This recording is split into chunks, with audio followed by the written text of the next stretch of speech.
Hello दोस्तों। आज मैं आपके लिए भूतों की कुछ सच्ची और डरावनी कहानियां लेकर आया हूं, जो कि मेरे सब्सक्राइबर भाइयों ने मुझे भेजी है। अगर आपके पास भी कोई भूतिया कहानी है तो आप उसे मुझे भेज सकते हैं।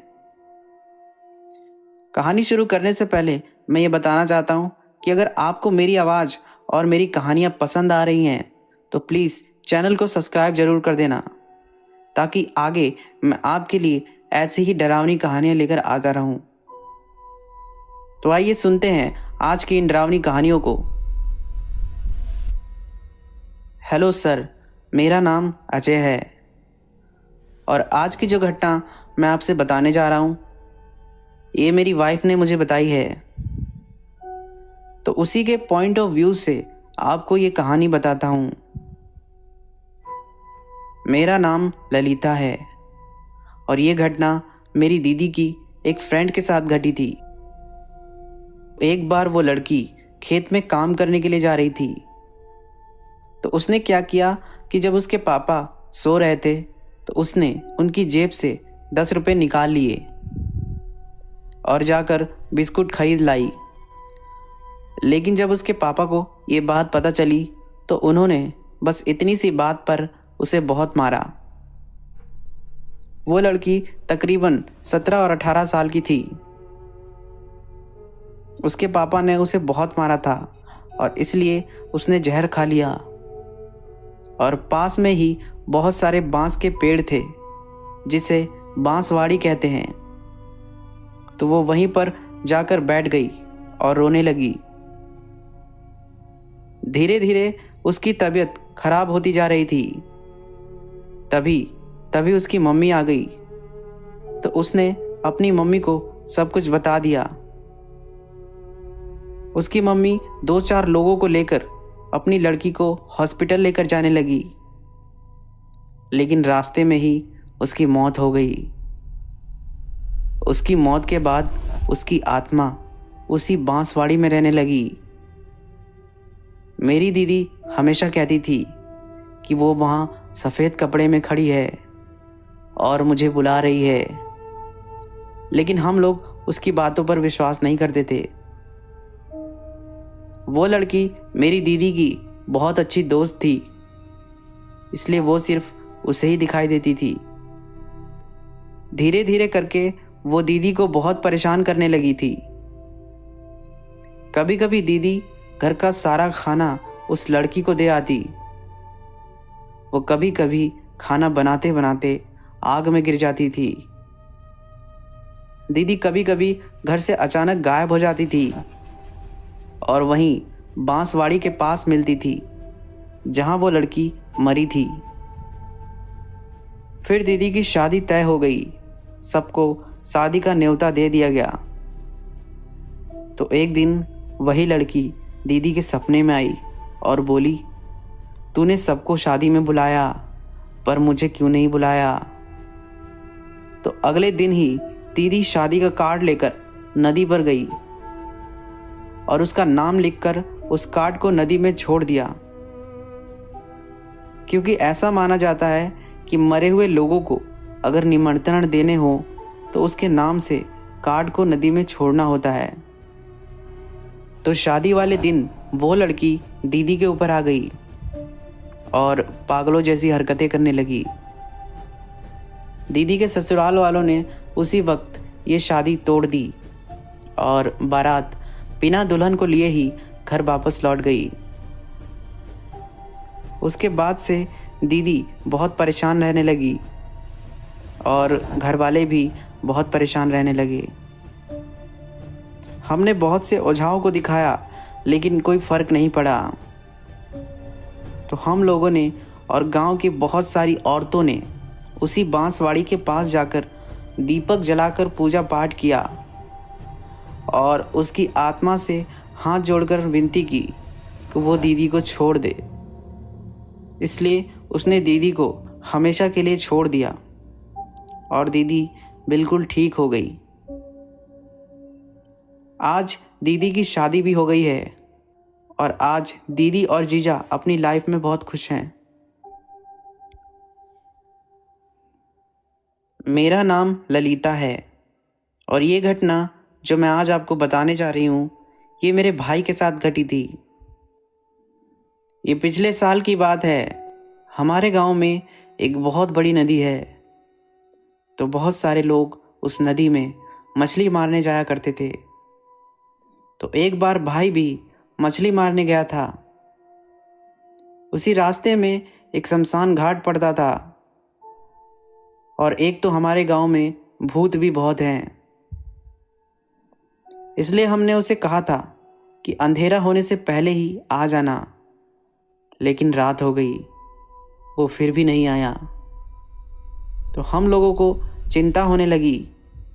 तो मेरे बड़े भैया और पापा उसे ढूंढने के लिए निकल गए। तो जब वो शमशान घाट के पास पहुंचे तो उन्होंने देखा कि मेरा भाई वहीं पर बैठा है। उसके पास एक बहुत बड़ा थैला था और उस थैले में बहुत सारी मछलियां थी।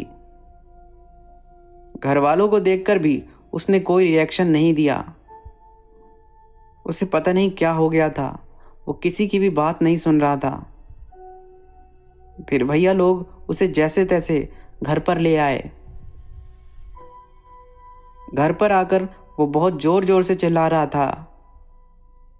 उसकी आवाज भी बदली बदली सी लग रही थी। वो कह रहा था कि मैं सबको मार डालूंगा। सब समझ गए कि जरूर उस शमशान घाट के किसी भूत ने इसे पकड़ लिया है। मेरा भाई वैसे तो मुझ पर हाथ नहीं उठाता, लेकिन उस समय उसने मुझे इतनी जोर का थप्पड़ मारा कि मेरा तो सर ही घूम गया। फिर जल्दी से हमने एक ओझा को बुला लिया। बाबा आए तो सब कहने लगे कि बाबा ये शमशान घाट के पास मिला था, तो जरूर इसे किसी शमशान घाट की आत्मा ने पकड़ लिया है।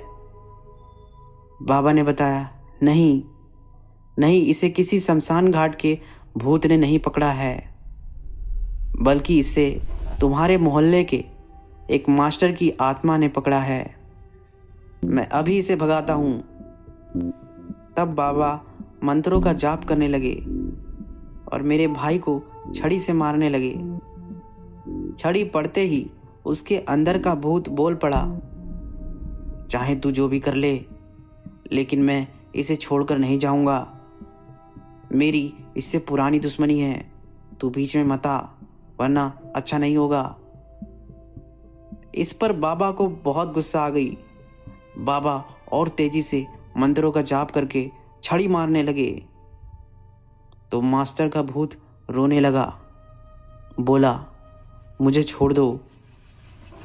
तब वो मेरे भाई के अंदर से निकल गया और उसी टाइम मेरा भाई बेहोश हो गया। वो आत्मा हमारे ही गांव की एक मास्टर की आत्मा है।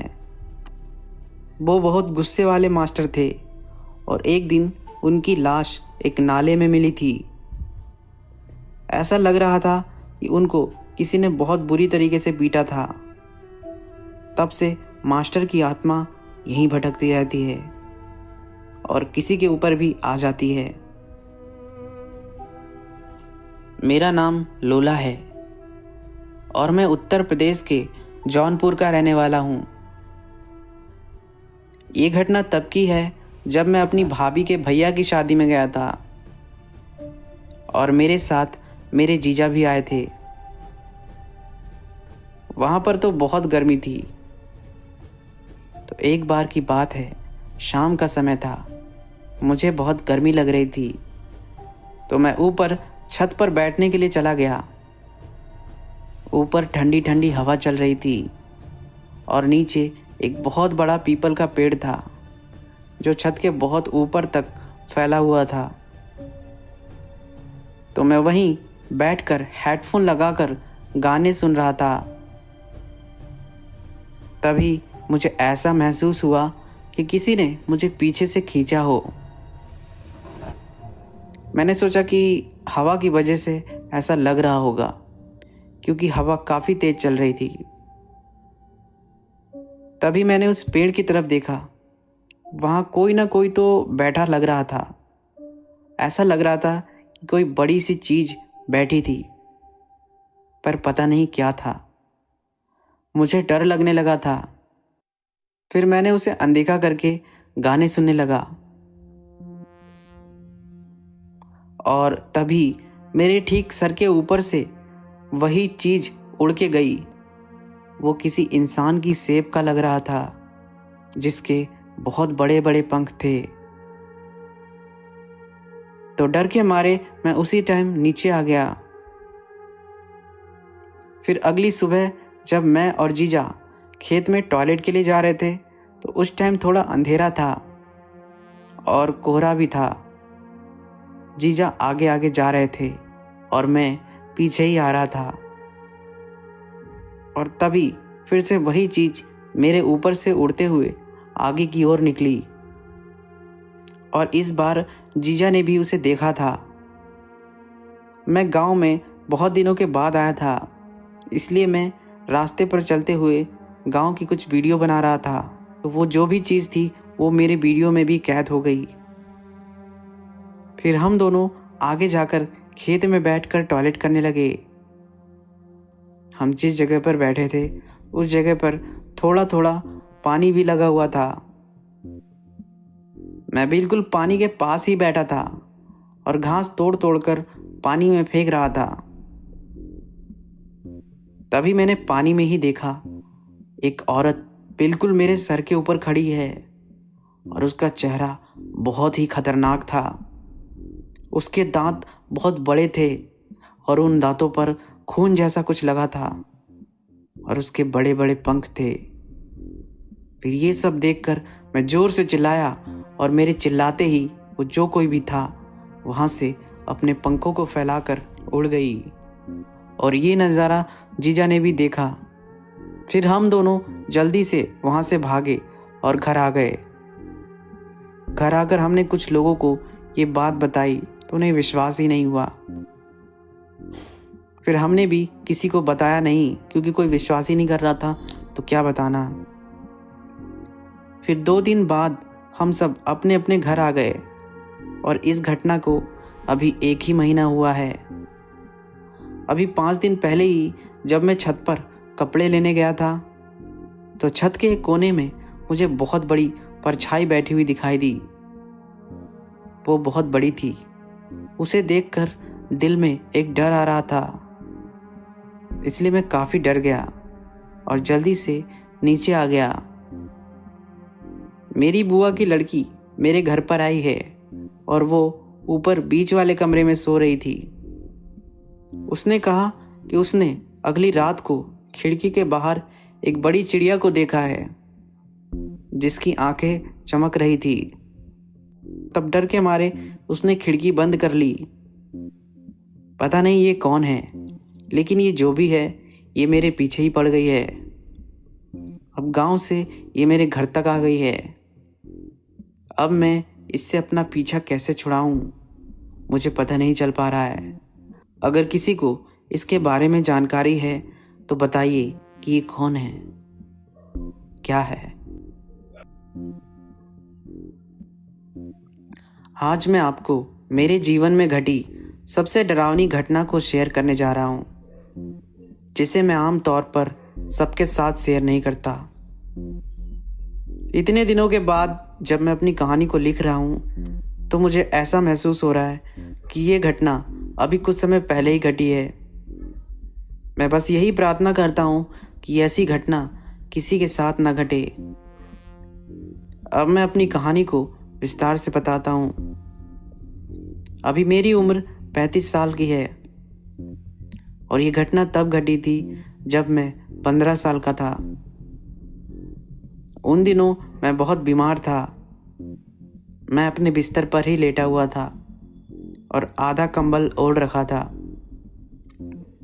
मेरे परिवार वाले मेरे साथ हमेशा नहीं रह पाते थे, और मेरे दोस्त भी कभी कभी मुझसे मिलने आ जाते थे। इसीलिए मैं कमरे में हर वक्त अकेला ही रहता था, और उस समय भी मेरे कमरे में कोई मौजूद नहीं था। घर के सारे लोग बाहर धूप सेक रहे थे। उस समय शाम हो चुकी थी, लेकिन खिड़कियों से अभी भी हल्की हल्की धूप आ रही थी। कमरे की खिड़कियां खुली हुई थी और हमारे घर के बगल से एक नदी जाती थी। नदी में बहते पानी की आवाज़ मुझे आराम से सुनाई दे रही थी। तभी मुझे ऐसा महसूस हुआ कि खिड़की पर कोई खड़ा है, क्योंकि जो धूप कमरे में आ रही थी वो अचानक से गायब हो गई थी। मतलब खिड़की पर कोई ना कोई तो खड़ा था, जिसके कारण धूप कमरे में नहीं आ पा रही थी और अगले ही पल अचानक से धूप आने लगी। पर कौन हो सकता था, क्योंकि उस तरफ तो नदी थी, उस साइड कोई जाता भी नहीं था। तभी मैंने अपने कमरे में किसी की मौजूदगी को साफ साफ महसूस किया और तब मुझे थोड़ा थोड़ा डर भी लगने लगा। मेरी तबीयत खराब थी, हो सकता था ये मेरा वहम हो, लेकिन ये मेरा वहम नहीं था। और तभी मैंने एक ऐसी चीज़ को देखा जिसे देखकर मेरे रोंगटे खड़े हो गए, पूरा शरीर ठंडा पड़ गया। मैंने देखा कि एक बहुत लंबी औरत, जिसके हाथ बहुत लंबे थे और उसका सर कटा हुआ था, उसने अपने एक हाथ से अपने कटे हुए सर को पकड़ रखा था और उसके दूसरे हाथ में एक बड़ा सा चाकू था, मानो उसने खुद ही अपना सर काट लिया हो। ये देखकर डर के मारे ऐसा लग रहा था कि मेरा दिल अभी रुक जाएगा। वैसे तो मैं बहुत बहादुर हूँ, लेकिन उस समय खाना ना खाने की वजह से मुझ में जान नहीं थी। तभी वो जो भी थी वो मेरी तरफ बढ़ने लगी, तो डर के मारे मैं चिल्लाने लगा और कमरे से बाहर भाग गया। घर वालों के पास चला गया, जो उस समय बाहर ही बैठे थे। मैंने रोते हुए अंदर जो भी देखा था वो सब घर वालों को बताया। सब अंदर देखने चले आए, लेकिन अब वहाँ पर कोई नहीं था। मैं उस समय इतना डर गया था कि मेरे दिमाग ने काम करना बंद कर दिया था। कुछ ही देर में मैं बेहोश हो गया। इस घटना से मैं काफ़ी डरपोक हो गया था। वैसे तो मैं बहुत बहादुर था, लेकिन अब मुझे हर चीज़ों से डर लगने लगा था, जैसे अंधेरे से, अकेले कमरे में रहने से। अब मैं मान चुका था कि भूत प्रेत जैसी चीज़ें तो होती हैं, और जब आपका इनसे सामना होता है तो आपके दिल में भी एक डर बैठ जाता है। दोस्तों, आज मैं आपके साथ एक कहानी को शेयर करने वाला हूँ, जो कि मेरे बहन के साथ घटी थी। मेरा नाम शंकर है और मैं अलीगढ़ का रहने वाला हूँ। तो एक बार हमारी पूरी फैमिली नानी के घर पर गई थी घूमने के लिए। तो 2-4 दिन के बाद हम वापस आ गए, लेकिन मेरी बहन नहीं आई। उसे वहाँ पर बहुत अच्छा लगता था, क्योंकि वहाँ उसकी बहुत सारी सहेलियाँ थी, तो वो वहीं पर रुक गई। तो एक बार गांव में आंधी आई हुई थी और उस समय सुबह सुबह दीदी अपनी सहेलियों के साथ बगीचे में आम बीनने चली गई, क्योंकि गांव में बहुत सारे आम के पेड़ थे और जब भी आंधी आती थी तो बहुत सारे आम नीचे गिर जाते थे। वो लोग आम बीन ही रहे थे कि तभी मेरी बहन के सर पर एक झटका लगा। उसे ऐसा लगा कि ऊपर से उसके सर पर कुछ गिरा हो, लेकिन वो आम नहीं था, वो कोई भारी सी चीज़ थी। लेकिन आसपास कुछ नहीं था। वो फिर से आम बीनने लगे और तभी हवा का एक जोर का झोंका आया और दीदी उड़कर कुछ दूर पर जा गिरी। गिरने से दीदी के हाथ में चोट लग गई थी और थोड़ी देर के बाद वो बिल्कुल बेहोश हो गई। लेकिन उसके बाद उसका व्यवहार बिल्कुल बदल गया था। वो अपने दोस्तों से गुस्सा करके बात करने लगी थी, अपनी सहेलियों को पहचानने से इनकार करने लगी। वो इंग्लिश में सबको उल्टा सीधा बोलने लगी। लेकिन हैरानी की बात थी, वो तो आज तक स्कूल तक नहीं गई थी, फिर उसे इंग्लिश कहाँ से आ गई। वो घर में किसी को भी पहचानने से इनकार करने लगी। उसकी हरकतों से परेशान होकर नानी उसे एक ओझा के पास ले गई।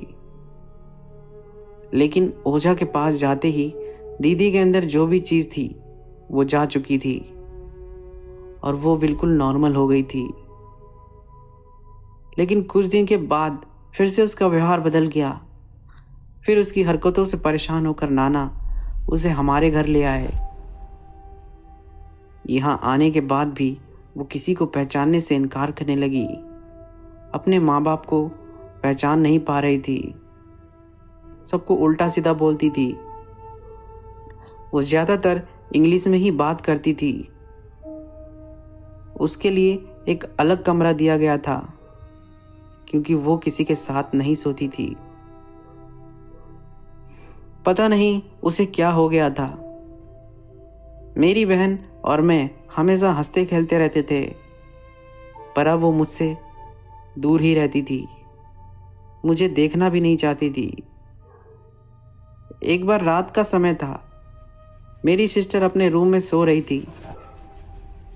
तभी उसके रूम से मुझे कुछ आवाज़ें आने लगी, तो मैं उसके रूम में चला गया। मैंने देखा कि दीदी एक कोने में दरी पर बैठी है और डर के मारे वो कांप रही थी। उसके सामने बिल्कुल उसी के शक्ल की एक लड़की खड़ी थी और मुस्कुरा रही थी। दीदी उसके सामने ऐसे बैठी थी जैसे वो उससे भीख मांग रही हो कि वो उसे छोड़ दे। उस लड़की की हंसी बहुत डरावनी थी, पर ऐसा कैसे हो सकता था। मैंने अपनी आंखों को मसला कि कहीं मैं नींद में तो नहीं हूं, पर ऐसा नहीं था, ये सच था। मैं गेट पर ही खड़ा था। तभी दीदी की शक्ल वाली उस लड़की ने जैसे ही मेरी तरफ देखा तो गेट धड़ाम से बंद हो गया और मैं बाहर ही रह गया। मैंने मम्मी पापा को जगा दिया और फिर जब हम सब दीदी के कमरे में गए तो दीदी आराम से सो रही थी। फिर हम दीदी को एक बालाजी मंदिर में ले गए। वहाँ पर भूत प्रेत या कोई भी ऊपरी चीज़ों का इलाज किया जाता था। वो बालाजी महाराज का मंदिर हमारे शहर में सबसे फेमस मंदिर था। बाबा ने बताया कि इसको एक भयानक शक्ति ने पकड़ लिया है। हम सब डर गए। बाबा ने कहा, डरने की कोई बात नहीं है, मैं अभी इसे उतार देता हूँ। बाबा ने दीदी का झाड़ फूंक किया, लेकिन कोई फर्क नहीं पड़ा। हम दीदी को 2-4 बार बालाजी महाराज मंदिर ले गए, लेकिन इतनी भाग दौड़ के बाद भी दीदी ठीक नहीं हो पाई। वो खाना भी बहुत खाने लगी थी। अकेले ही खाने का पूरा पतीला साफ कर जाती थी। हम लोग मीट मछली भी खाते थे, लेकिन दीदी अब इन सब चीज़ों से दूर ही रहती थी। फिर हम दीदी के लिए कोई लड़का देखने लगे जिससे दीदी की शादी करा दी जाए ताकि वो ठीक हो जाए। यही एक कारण था जो दीदी को बचा सकता था। और एक बार हमने दीदी के लिए एक लड़का देख लिया। फिर जीजा से दीदी की शादी करा दी गई और वो अपनी लाइफ में काफ़ी खुश रहने लगी। ऐसा लग रहा था कि उसके शरीर पर जो कोई भी था वो उतर गया है, लेकिन ऐसा नहीं था। वो फिर कभी हमसे मिलने नहीं आती थी। हम ही उसके घर जाते थे मिलने के लिए। जीजा कभी कभी उसे हमारे यहाँ ले आते थे, लेकिन उसने कभी भी उस नज़र से हमें नहीं देखा जिस नज़र से वो पहले देखती थी। मतलब हमारी दीदी कहीं खो गई थी और उसकी जगह पर उस लड़की की आत्मा ने दीदी को वश में कर लिया था।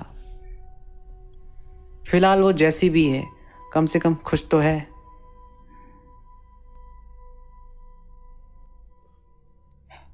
मेरा नाम राजन साहा है। ये घटना जो मैं आज आपको बताने जा रहा हूँ, ये 10 साल पहले घटी थी। हमारी पूरी फैमिली हमारे मामा के घर पर गई थी। उनके लड़के का मुंडन संस्कार होना था। उन दिनों गर्मी का समय था। मैं और मेरा भाई और हमारे मामा के लड़के, हम सब ऊपर छत पर ही सोया करते थे। तो एक बार हम सब भूत प्रेतों की कहानियों के बारे में बात करने लगे और भूत प्रेत की कहानियां सुनाने लगे। हमारी नानी के घर के पीछे दूर दूर तक कोई घर नहीं था। तो एक दिन रात के समय हम सब हंसी मजाक कर रहे थे कि मेरा भाई अचानक से बहुत सीरियस हो गया। बोला, भाई वो देख, नीचे पेड़ के पास। हमने वहां देखा तो उधर कुछ नहीं था। हम सबको लगा कि वो हमें डराने की कोशिश कर रहा है, लेकिन उसका चेहरा डरा हुआ था। चेहरा देखकर लग नहीं रहा था कि वो झूठ बोल रहा है। उसने बताया कि उसे वहां एक लाल परछाई घूमती हुई दिखाई दे रही है, लेकिन हम उसका मजाक उड़ाकर सो गए।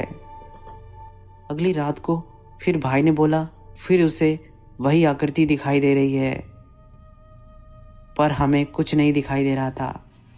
मैंने कहा, तू पागल हो गया है क्या? इस बात पर वो बहुत गुस्सा हो गया। फिर वो एक तरफ मुंह करके सो गया।